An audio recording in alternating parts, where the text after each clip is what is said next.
राधे राधे दोस्तों, आज मैं आपको बताऊंगी कि दीपावली में माता लक्ष्मी के साथ साथ गणेश जी की पूजा क्यों की जाती है।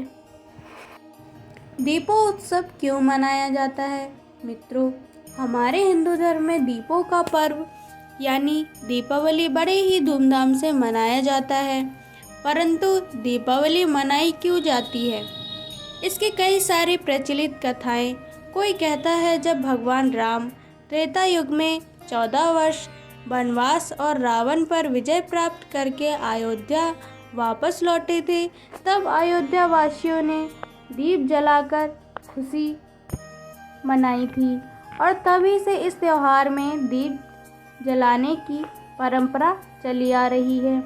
दीपावली के दिन माता लक्ष्मी के साथ गणेश जी की पूजा क्यों होती है, जो कि एक दूसरी कथा के अनुसार द्वापर युग में श्री कृष्ण ने नरकासुर नामक राक्षस का वध करके प्रजा को उनका आतंक से मुक्ति दिलाई थी।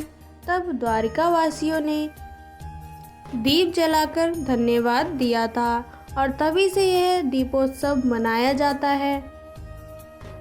वहीं एक और मान्यता के अनुसार सतयुग में जब समुद्र मंथन हुआ तो धनवंतरी देवी लक्ष्मी के प्रकट होने पर दीप जलाकर आनंद व्यक्त किया गया था और उसी के बाद से दीपों का त्योहार मनाया जा रहा है।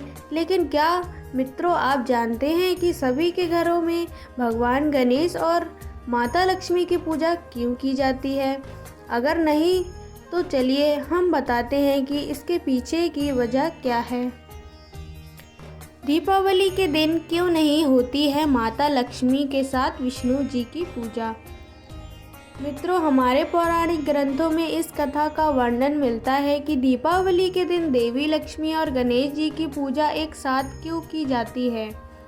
इस कथा के अनुसार पौराणिक समय में वैरागी साधु के मन में राज्य सुख भोगने की इच्छा हुई, तो उसने माता लक्ष्मी की आराधना शुरू की। वह साधु प्रतिदिन नियम पूर्वक माता लक्ष्मी की आराधना करते थे। फिर कुछ समय बीता, तब उस साधु की आराधना से प्रसन्न होकर माता लक्ष्मी उसके सामने प्रकट हुई। यह देखकर साधु प्रसन्न हो गया। उसने माता लक्ष्मी को प्रणाम किया और माता ने उसे उच्च पद और सम्मान देकर वहां से अंतर्ध्यान हो गईं। उसे वरदान मिलने के बाद मन में अभिमानी साधु राजा के दरबार में जा पहुंचा और उसने राजा को धक्का मारकर सिंहासन से नीचे गिरा दिया। यह देखकर राजा के सभी दरबारी आश्चर्यचकित हो गए। लेकिन जब तक राजा और उसके दरबारी उस साधु को कुछ कह पाते, तब तक उसने देखा कि राजा के मुकुट से निकलकर एक काला नाग भाग रहा है, जो गिरने के बाद राजा के सर से अचानक से अलग हो गया और जमीन पर गिर पड़ा। यह देखकर राजा और उसे सही दरबारी उस साधु की चमत्कारी देखकर सभी ने जय जयकार करने लगे। राजा ने साधु से कहा, हे ब्राह्मण, आज मैं आपके कारण ही जिंदा बचा हूँ, नहीं तो यह काला नाग मेरा प्राण ले लेता। अभी साधु को आए कुछ ही दिन हुए थे कि एक दिन राजा अपने दरबारियों के साथ किसी विषय पर बातचीत के लिए संचालित कर रहे थे। तभी वह साधु आया और सभी के सामने राजा को खींचकर ले जाने लगा। तभी सभी दरबारी मन ही मन सोचने लगे कि यह साधु महाराज को क्या हो गया है, और वह भी उसके पीछे पीछे महल से बाहर की ओर निकल पड़े। जैसे ही राजा और सभी दरबारी महल के बाहर पहुँचे और एक जोरदार भूकंप आया और पूरा का पूरा महल जमीन पर दब गया। यह देखकर एक बार फिर राजा और सभी दरबारी साधु का जय जयकार लगाने लगे।